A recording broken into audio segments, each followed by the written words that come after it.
They've done a bad job. They've treated their people.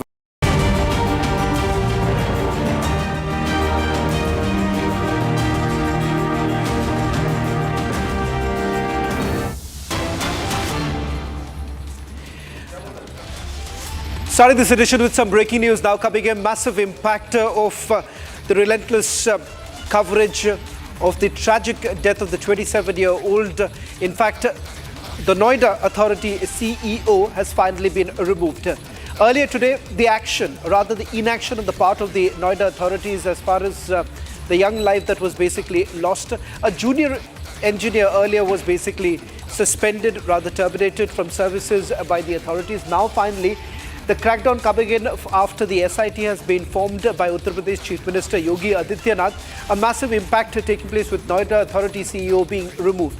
This after Republic reports essentially suggesting that despite multiple complaints that were filed by residents of Sector 150 of Noida about streetlights not being present, there was very little action that was basically taken by the Noida authorities. In fact, from some of the videos that we have basically accessed, indicates that there was the authorities actually reached the spot to carry out the rescue operation without actually having any such equipment in place. In fact, we're going to play out all the details of the story in a short while from now. First, let me go across to my colleague Saurav, who's joining us from Sector 150, getting us the latest details. Finally, action being taken, Saurav, with regards to the role of the CEO. In fact, you spoke to him earlier today.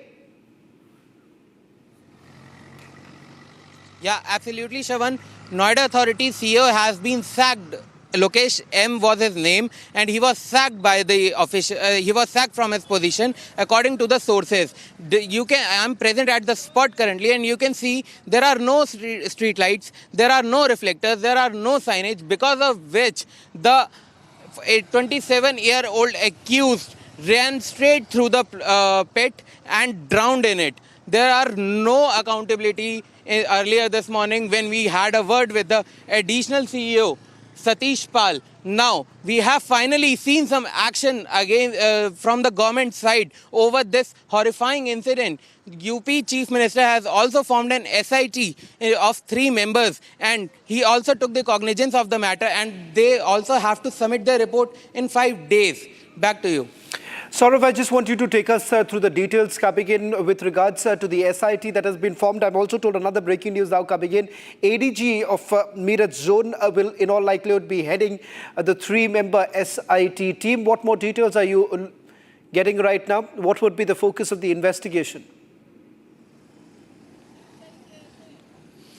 The focus of the investigation will be who is at fault, who are responsible, who ignored the complaints of the residents, who did not do their work properly, why there is a lack of infrastructure in such a posh claimed sector by the Noida Authority. Allegedly, the residents claim that here a flat cost 2.5 crores and still there are lack of streetlights, there are lack of reflectors. In dense fog, people cannot navigate to their homes. And that was the case with the 27-year-old techie. You can see here now the fog is less, but still you cannot see that there is a pit in front of you. This is the horrifying details of this sector. This sector is claimed a sports sector. In every society there is a sports facility, but there are no roads, there are no proper roads, there are no reflectors, there are no signages. So how this is a posh colony in Noida, how this is a smart city. Now, finally, UP CM has made a SIT, including the officials from higher post, and now we can see that what kind of angle they are investigating. The investigation will follow through, and then only the people will be held accountable. Saurav, I just want you to stay on with us as we are now going to play out some of those complaints that were actually filed by the residents. My colleague Saurav getting his hands on these documents, which indicates that the Noida authorities were basically aware of the fact that not enough streetlights were present there.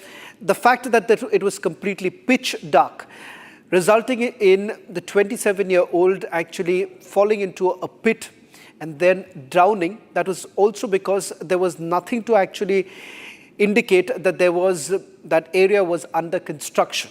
Now, what you see on your screens right now, these are multiple warning signs which seems to have now been ignored. The letter that has been addressed to the CEO. The question that many are asking, that if at all these complaints were filed, whether at all there was any acknowledgement from the Noida authorities. In fact, we have also got the acknowledgement letter, the acknowledgement which basically goes on to indicate that yes, the complaint was taken into cognizance, but on the ground it seems that no action was actually taken as far as streetlights are concerned. Signatures are concerned, signages are concerned. These are some of the details that we have basically picked up right now. On your screens, this is also with regards to the post-mortem report that has been filed, in which there is a clear indication that his chest was filled with 2 liters of water. The lungs were full of water. This comes as the first responder basically told us that the rescue operation was basically halted, or rather they could not carry on with the rescue operation because those who were supposed to perhaps carry out the rescue operation said that they cannot perhaps get inside simply because the water was freezing and the fact that they were unable to basically swim in the cold water. It also has been reported now by our team on the ground, where they have essentially indicated that on the day when this incident actually took place, minutes after the call that was made by the 27-year-old boy to his father, where he had pleaded for some help, and the father thereafter called the police. It seems that once the police actually reached, there wasn't enough equipment that they had at their disposal. Let me also bring in my colleague Saurav, who's going to take us through some of the documents that have been accessed. Saurav, I want to purely focus right now on the number of complaints that were actually filed and the acknowledgement that came in from the Noida authorities. More than 10 complaints have been filed by the residents of the Tata Eureka Society regarding the lack of infrastructure, lack of basic facilities across the area. But only 2 were acknowledged by the authorities, and today, as we spoke with the additional CEO, Satish Pal, he told us that he doesn't know about even a single complaint that was filed by the residents. He told us that he has to look into it, he has to look into the matter and see that who has received the complaints and who will take action, who is the concerned officer, and then only they will investigate the matter, and then only they will take the action, a necessary action against them. 10 complaints were filed. In all the complaints, there were lack of street lights issue mentioned on the 30-meter road in front of the Tata Eureka Society. Reflectors were not installed by the Noida authority. That was also there. No signage, no proper signage to guide them to their home in dense fog. These are the details of the documents and the resident complaints which were filed and given to the Noida authority multiple times, but still no action was taken by the Noida authority. And now finally, after this horrifying incident, someone was held accountable. Noida CEO Lokesh M was sacked as per sources. Back to you. Thank you very much, Saurav, for getting us the latest details. Should we focus now to the other story that we've been tracking over the last few days? It's a disturbing story of silence and separation and suffering far away from home. More than a month has basically passed, and yet the families in India still do not know where their loved ones are, what condition they are in, or even why they are being held. Indian seafarers, men who went overseas to earn a living, are now being trapped in a foreign land behind bars with absolutely no contact and no clarity even. At least 15 Indian nationals were on board the oil tanker MT Valiant Roar, where it was intercepted at Iran's Bandar Abbas port. Now, what followed, families allege, was sudden, forceful and frightening. They say the vessel was stopped by Iran's Revolutionary Guard. Crew members were separated. Some were basically taken away. Others left behind on the ship. And since then, there's been radio silence. No phone calls, no official detention order, no information on the charges, no confirmation of health or safety. In fact, a petition has now been moved stating that 16 Indian nationals have been detained in the Islamic Republic of Iran for days Now, in fact, over 30 days without any disclosure of grounds and without any formal detention order. Now, there's been also some development with the Indian embassy in Tehran confirming that it has been repeatedly pressing Iranian authorities for consular access through letters, meetings, and even at the level of the ambassador. The matter, in fact, is now under judicial process in Iran, but back home, families say 1 month is already too long to wait in the dark. Now, as diplomacy works behind closed doors, the human cost continues to grow every single day. We're going to put out this detailed report on the Indian seafarers trapped in Iran. And then, of course, we're also going to go across to those family members who have been trying to get some hold on what is exactly happening on the ground. We'll see if we have the report ready to play out, the report to give you a sense of what's really happening on the ground, because here, what is essentially becoming even more difficult for the family members is the fact that there is absolutely no communication that has really come in. In fact, on your screens right now, these are the images that you see of the crew members who have been taken into custody. We'll also be going across to the family members. And I just want a quick clarification if the report has actually come in. If the report is come in, and I'm told that the report is ready right now, let's play the report first, and then we'll go across to the guests who are joining us on this broadcast.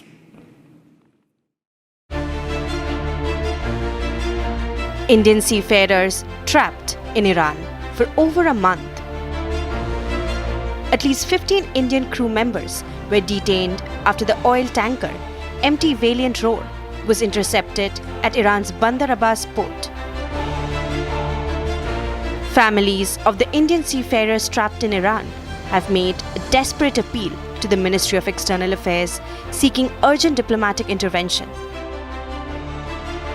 According to the family's appeal, the vessel, operated by Prime Tankers LLC Dubai, was intercepted by Iran's Revolutionary Guard on December 8, 2025.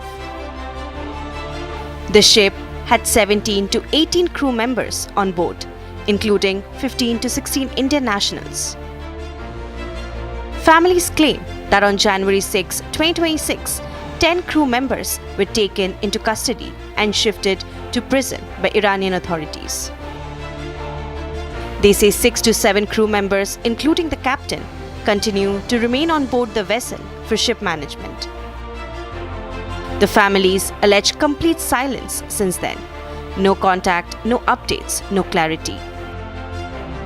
16 जनवरी को जो हमारे भारत के राजदूत Iran में press release किए थे जो है उसका मैं सरासर खंडन करती हूँ, क्योंकि वो जो है कानूनी मामला नहीं है। जो है हमारे जहाज़ को हाईजैक किया गया था जो है, और उसमें जो है डीजल नहीं है, वो सल्फर आयल है उसमें जो है। और मैं अपने प्रधानमंत्री नरेंद्र मोदी से, अपने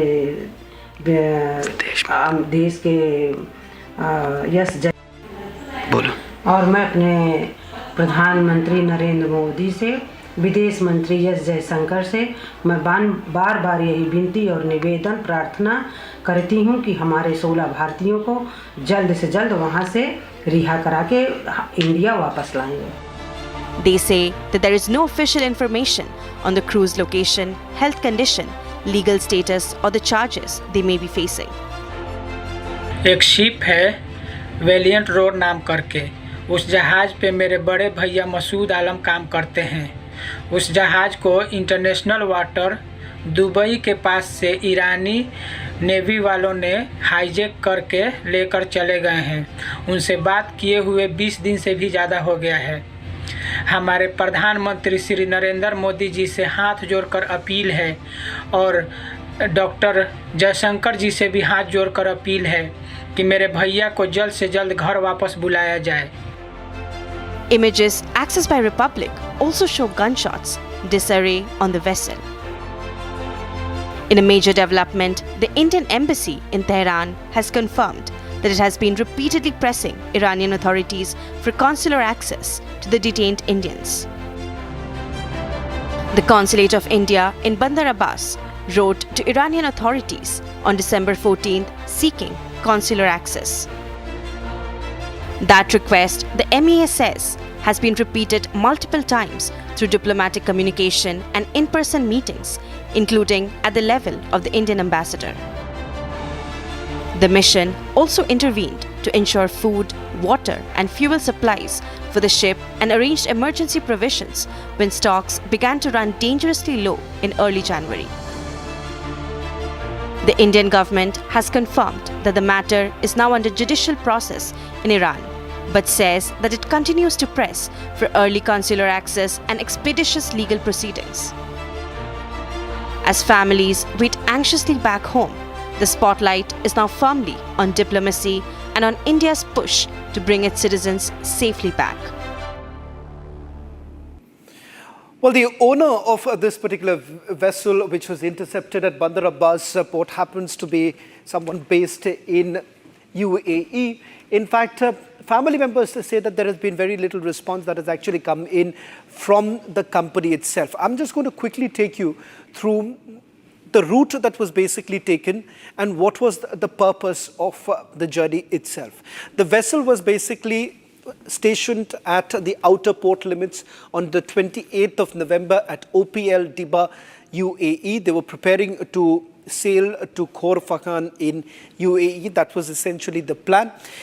It is the Iranian Navy that seized the vessel at Bandar-e-Jask on 8th of December 2025, and the vessel was taken to Bandar-e-Jask, where I'm given to understand where the crew members were basically taken away by the Iranian Revolutionary Guards.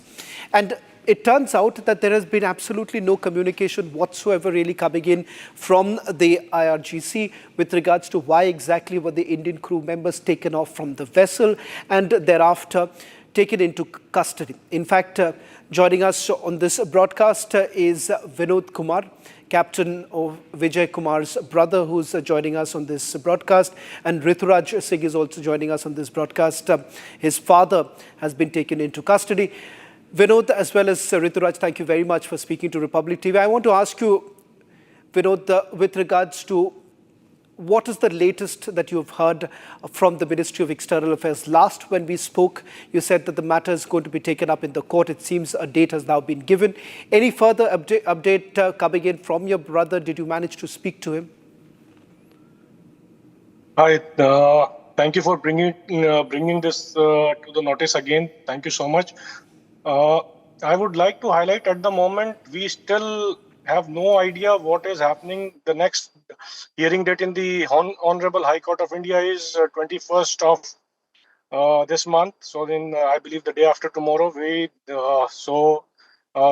definitely the High Court have asked some update on what exactly is what is the center stand in this. At the moment, I have not heard anything positive from the vessel side.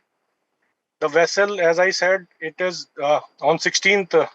The press statement released by the ambassador of Tehran, ambassador of India in Tehran, they said that it is going to be subjudicial, which I totally cannot understand why. It is a straightway hijack, which I could see from international waters.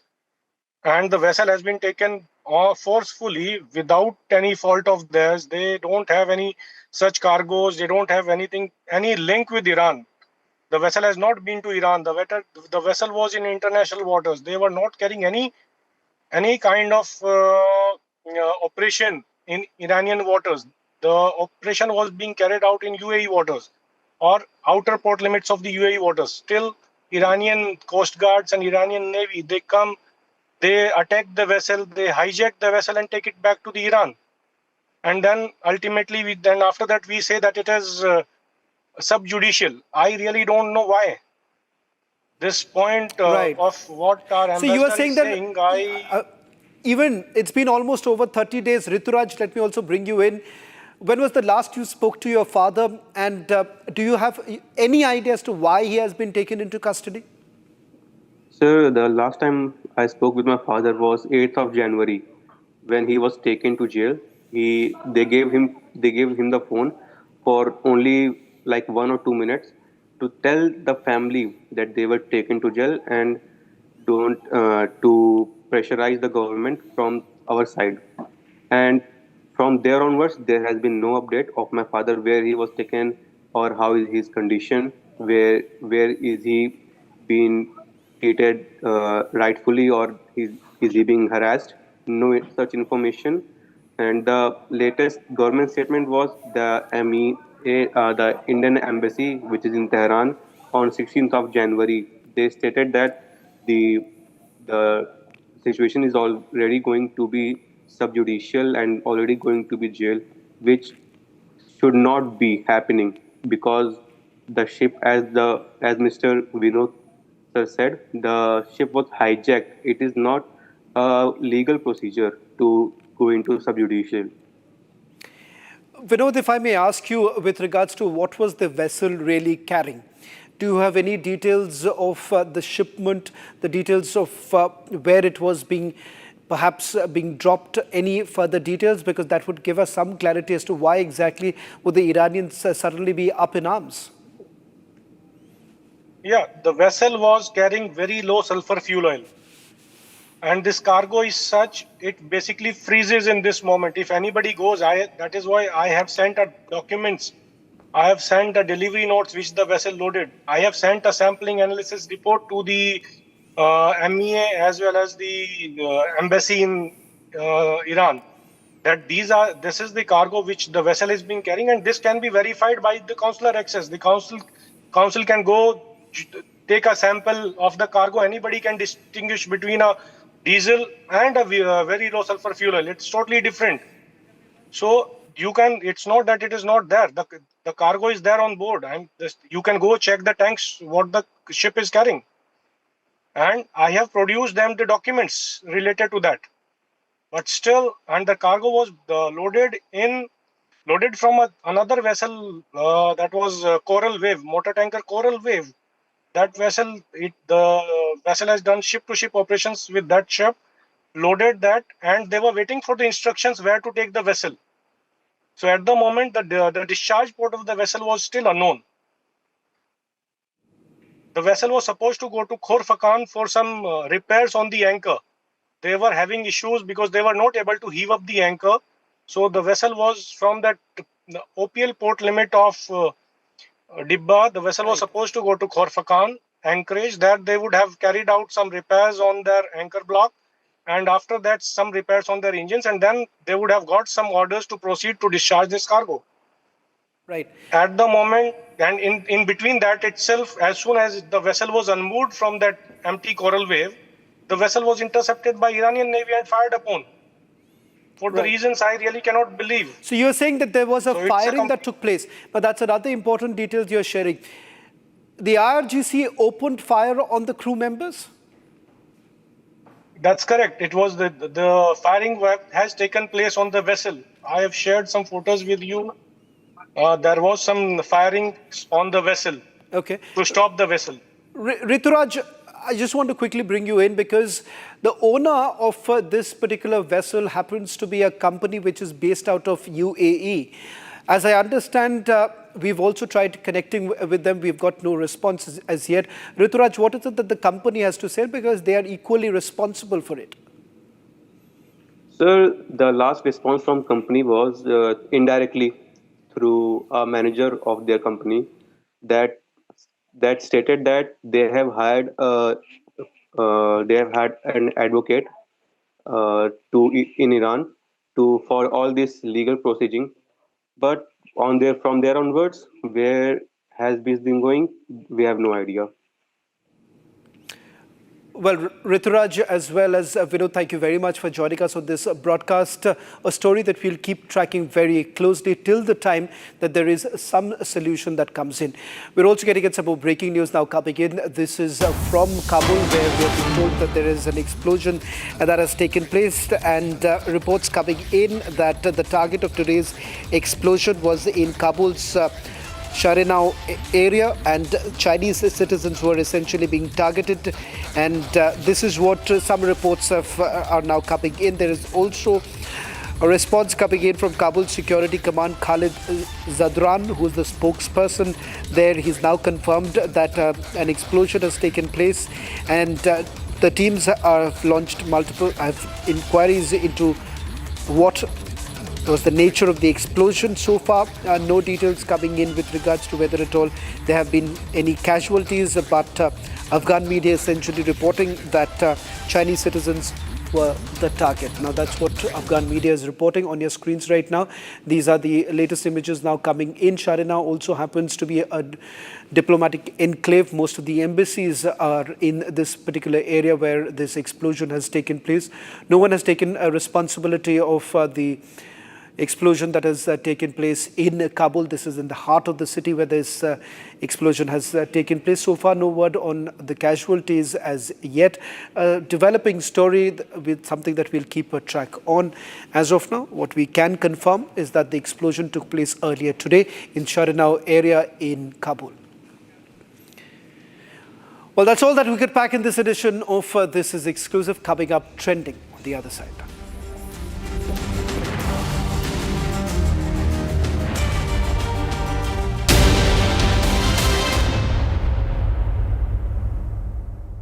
Co-powered by Century Ply Club Pride.